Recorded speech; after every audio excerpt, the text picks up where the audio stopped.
मंच पर उपस्थित स्वामी जी, आर्य समाज के सभी सदस्य, यहाँ पर उपस्थित ब्रह्मचारी गण और उपस्थित सभी बहनें को मेरा सादर नमस्ते।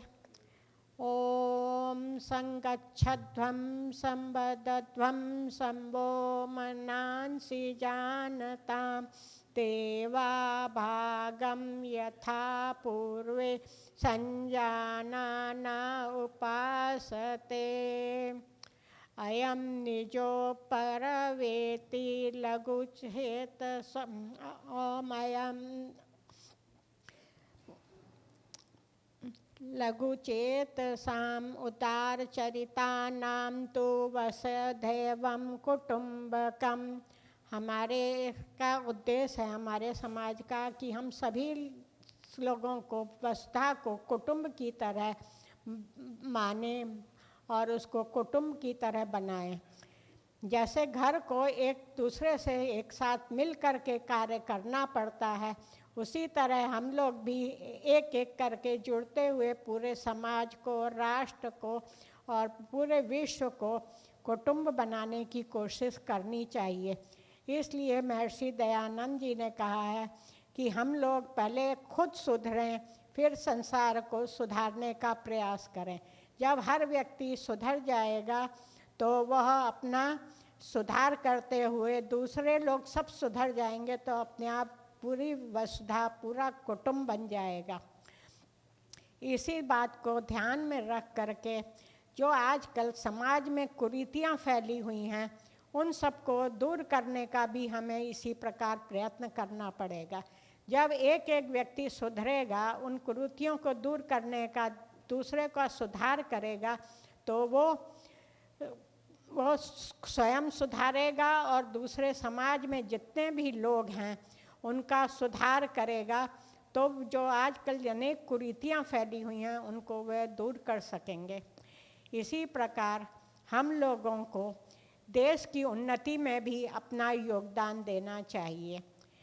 आर्य समाज अपने आप का तो सुधार रहे हैं, पर जो समाज में अनेक कुरीतियाँ हैं उनको भी दूर करने का प्रयास करते जा रहे हैं। वैसे इस समाज के अधिक वर्ग लोग अनेक कुरीतियों से, बुराइयों से जुड़े हुए हैं। इसीलिए हर प्रकार का प्रयास किया जा रहा है कि हम लोग समाज को सुधारें और जो भ्रांतियाँ समाज में फैली हुई हैं उनको दूर करें। इसी उद्देश्य को लेकर के यहाँ के सभी सदस्य लोग इस कुरीति को दूर करने का प्रयास कर रहे हैं। इसमें यहाँ के पूरे जितने कर्मचारी गण हैं वे लोग भी इसमें बहुत योगदान दे रहे हैं। इसी तरह से कुछ लोग एक दूसरे का सुधार करेंगे तो जितनी ने वो अंधविश्वास हैं वे दूर हो जाएंगे। इसी तरह से हम लोगों को दिन प्रतिदिन उन्नति करनी चाहिए। हम लोग जब संगठित हो जाएंगे तो अपना विकास के साथ साथ पूरे समाज का भी संगठन का सुधार करते चलेंगे। हमारे यहाँ आर्य समाज में इसी तरह से इसी भ्रांति को दूर करते हुए हम लोगों ने वहाँ पर नहीं पर अमृतवाणी का पाठ और रामायण की कथा वगैरह करते थे और सुंदरकांड का पाठ करते थे। इन सब को देखते हुए हम लोगों ने वहाँ पर आर्य समाज के सभी लोगों ने मिल कर के यह प्रयास किया कि हम लोग भी इसी तरह से, जैसे वहाँ पर किट्टियाँ बहुत चलती हैं, उन किट्टियों की जगह हम लोग भी आर्य समाज के हवन करने की प्रथा डालें।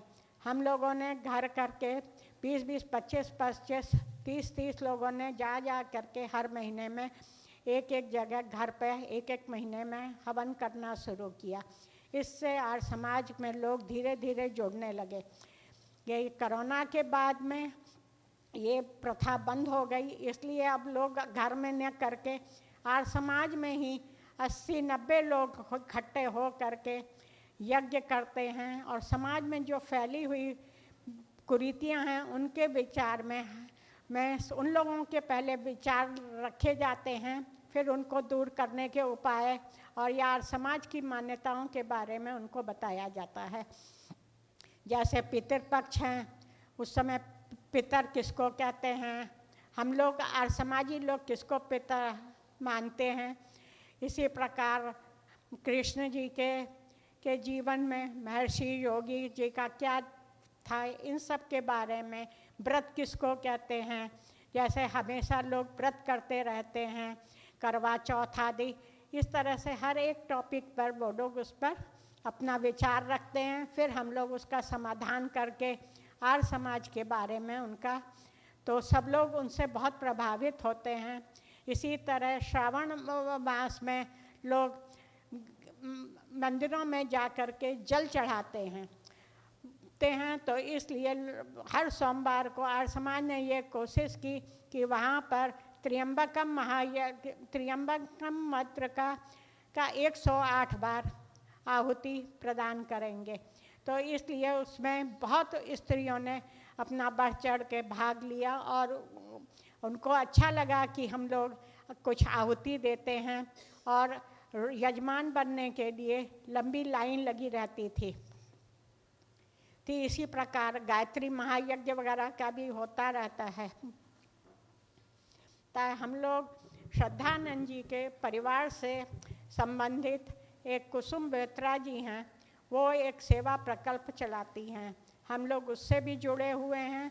वे गरीब लोगों के लिए मेडिकल की जितनी सुविधाएं हैं, गरीब बच्चों को पढ़ाना, उनको के लिए आगे कंप्यूटर, जिससे वो लोग आगे प्रगति कर सकें बच्चे लोग, उनको कंप्यूटर की कक्षाएं कराती हैं, सिलाई सिखाती हैं। और जो गरीब बच्चे हैं, जो लेबर क्लास के बच्चे हैं, उनके बच्चे नहीं पढ़ पाते हैं, उनके लिए भी शाम को क्लासें लगाई जाती हैं। इस तरह से उनको फिर जो बच्चे वहीं पर रह करके अपना स्कूल में नाम लिखवाना चाहते हैं, उनका स्कूलों में नाम भी लिखवाया जाता है। इसी तरह से वहाँ पे भारतीय योग संस्थान है, वो लोग भी इसी काम योग कराते हैं सवेरे। और वहाँ पर अनेक प्रकार की बीमारियों के बारे में वर्ष में एक शिविर लगता है 5-6 दिन का। उसमें यह बताया जाता है ये रोग क्यों होता है, किस लिए होता है, और योग कौन से आसन करने से किस बीमारी में अधिक लाभ प्राप्त होता है, और क्या क्या चीज़ का हमको परहेज करना चाहिए, अपनी दिनचर्या कैसे रखनी चाहिए जिससे हम बीमार न पड़ें। यह सब हमारे यहाँ चलता रहता है। आर्य समाज में भी फिजियोथेरेपी, गरीब लोगों के लिए, गरीब लोगों को दवाइयाँ वगैरह के लिए डॉक्टर, आँखों के, दांतों के सब वहाँ पे बैठते हैं, जिससे गरीब लोगों का उत्थान होता है और सेवा के काम भी चलते रहते हैं।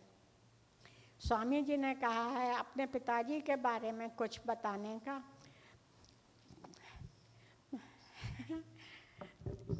हमारे पिताजी का नाम डॉक्टर कपिल देव द्विवेदी है। और उन्होंने 2 वेद गुरुकुल में रह करके कंठस्थ किए थे, यजुर्वेद और सामवेद, इसलिए उनको द्विवेदी की उपाधि प्रदान की गई थी। वो गुरुकुल से पढ़े रहे, इसलिए आर्य समाज से जुड़े रहे। हम लोग भी शुरू से ही आर्य समाजी परिवार के होने के कारण यज्ञ वगैरह हमेशा ही रोज होता है घर में। इसी तरह से वो आगे उनको पद्मश्री मिला। उन्होंने अपने पढ़ते समय ही रचनानुवाद कौमुदी लिखी, जो आजकल सभी बच्चे लोग पढ़ते हैं।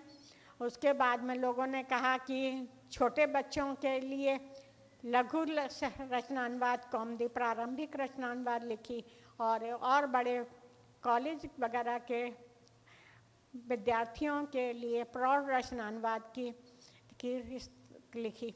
इस तरह से उन्होंने अपने कॉलेज में प्रिंसिपल का आचार्य प्रोफेसर रहते हुए, उसके बाद में गोपेश्वर में प्रधानाचार्य रहते हुए चमोली में रिटायरमेंट ली। उसके बाद में उनका मुख्य उद्देश्य था, मैंने वेद पढ़ा है, इसके मेरे को उसको अलग अलग 40 भागों में उन्होंने योजना बनाई कि मैं नारी शिक्षा, स्त्री समाज, दाम्पत्य जीवन, सुखी परिवार के जितने मंत्र हैं चारों वेदों में 100 मंत्र एक एक पुस्तक में करके लिखूँगा।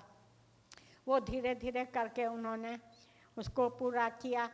पर जब वो सब पूरा कर चुके, अपनी और भी किताबें संग में लिखते रहे, उसके बाद में उनका था कि मेरा अभी काम ख़त्म हो गया, मेरे जो भगवान ने मेरे से काम करवाना था वो पूरा कर लिया। वो अंतिम समय तक अपने पढ़ाई लिखाई में लगे रहे। उनकी दिनचर्या लास्ट टाइम तक सवेरे 4 बजे उठना, भ्रमण करना, योगा करना, ये सब करते हुए उन्होंने लास्ट में उनको पद्मश्री का अवार्ड और बहुत सारे अवार्ड मिलते रहे। और वो फॉरेन में भी जा कर के हर जगह अपने लेक्चर भी दिए। थैंक यू, धन्यवाद।